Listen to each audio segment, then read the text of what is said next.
डोंगरात गाडी चालवणं अनेकांना हा विचारच किती रोमांचक वाटतो नाही का? पण हा केवळ एक अनुभव नाहीये, तर ते एक आव्हान आहे. एक अशी कसोटी ज्यासाठी फक्त गाडी चालवता येणं पुरेसे नाही, तर त्यासाठी लागतं खास कौशल्य आणि निसर्गाबद्दलचा आदर. आज आपण ह्याच आव्हानाबद्दल बोलणार आहोत. हे वाक्य अगदी परफेक्ट आहे. डोंगरात गाडी चालवणं म्हणजे फक्त गाडी पुढे नेणं नाही. प्रत्येक वळणावर आपल्या संयमाची, आपल्या सतर्कतेची आणि आपल्या जबाबदारीची परीक्षा असते.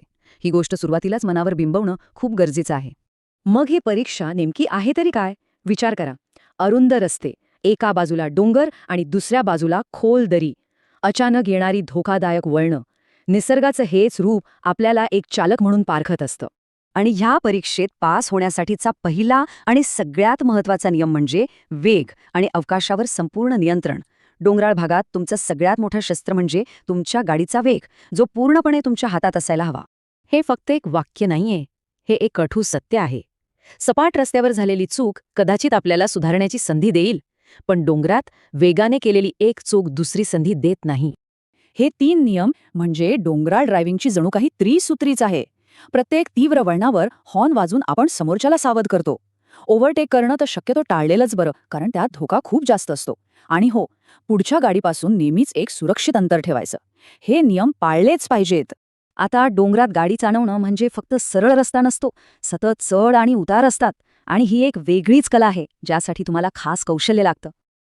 गाडी चढताना योग्य गिअर वापरला की इंजिनवर जास्त ताण येत नाही, गाडी सहज वर जाते. पण खरी कसोटी लागते ती उतारावर. इथे सतत ब्रेक दाबण्याऐवजी गाडीला कमी गिअरमध्ये ठेवून इंजिन ब्रेकिंगचा वापर करणं हे सगळ्यात सुरक्षित तंत्र आहे. आता असं का? कारण सतत ब्रेक दाबल्याने होतं काय की ब्रेक शू प्रचंड गरम होतात, त्यांची पकड सैल होते. याला ब्रेक फेडिंग असं म्हणतात. आणि विचार करा, ऐन उतारावर जर ब्रेक निकामी झाले तर किती भयानक असेल ते. म्हणूनच इंजिन ब्रेकिंग हाच सर्वोत्तम आणि सुरक्षित पर्याय आहे. ड्रायव्हिंगचं तंत्र तर महत्त्वाचं आहेच, पण डोंगरातल्या हवामानाचा अंदाज बांधणं जवळजवळ अशक्य असतं. एका क्षणात कडक ऊन, तर पुढच्याच वळणावर धुकं किंवा मुसळधार पाऊस. अशावेळी आपली सावधगिरीच आपल्या कामी येते.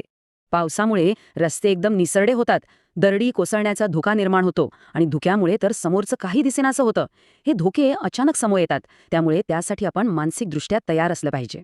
मग अशा वेळी करायचं काय? सगळ्यात पहिलं हेडलाईट सुरू करा, जेणेकरून आपली गाडी इतरांना दिसेल. पुढच्या गाडीपासूनचं अंतर नेहमीपेक्षा जास्त ठेवा. आणि जर हवामान खरंच खूप खराब असेल तर उगाच धोका पत्करण्यापेक्षा प्रवास तिथेच थांबवणं कधीच चांगलं. आपण आतापर्यंत गाडी, रस्ता, हवामान या सगळ्यांबद्दल बोललो, पण या सगळ्यांच्या केंद्रस्थानी कोण आहे? चालक, म्हणजे आपण स्वतः. आपली मानसिकता सगळ्यात महत्त्वाची आहे. गाडी कितीही चांगली असो, पण चालकाची मनस्थिती योग्य नसेल तर अपघात होऊ शकतो. आपल्याकडे हे 3 गुण असायलाच हवेत. पहिला म्हणजे धीर, अजिबात घाई करायची नाही. दुसरा म्हणजे शिस्त, म्हणजे वाहतुकीचे नियम काटेकोरपणे पाळायचे. आणि तिसरा संवेदनशीलता, म्हणजे आपल्या आजूबाजूच्या परिस्थितीबद्दल नेहमी जागरूक राहायचं. ही कौशल्य गाडी चालवण्याच्या तंत्रापेक्षाही जास्त महत्त्वाची आहेत. हे एक वाक्य हे मनात कायमचं कोरून ठेवा. शहरातल्या रस्त्यांवर एखादी छोटी चूक कदाचित निभावून नेता येईल, पण निसर्गाच्या विशालतेसमोर मानवी चुकीला माफी नसते. डोंगरात घेतलेला प्रत्येक निर्णय हा अंतिम असतो. आणि शेवटी हा एक प्रश्न आपण सगळ्यांनी स्वतःला विचारायला हवा. डोंगरात गाडी चालवणं म्हणजे फक्त एका ठिकाणाहून दुसऱ्या ठिकाणी पोहोचणं नाही, तर निसर्गाच्या शक्तीचा आदर करून केलेला तो एक प्रवास आहे. आणि ही तयारी जर आपली असेल तरच प्रत्येक प्रवास सुरक्षित आणि तितकाच आनंददायी होईल. रस्ता सुरक्षाविषयी माहिती वाचा, बघा आणि सुरक्षित प्रवास करा. धन्यवाद.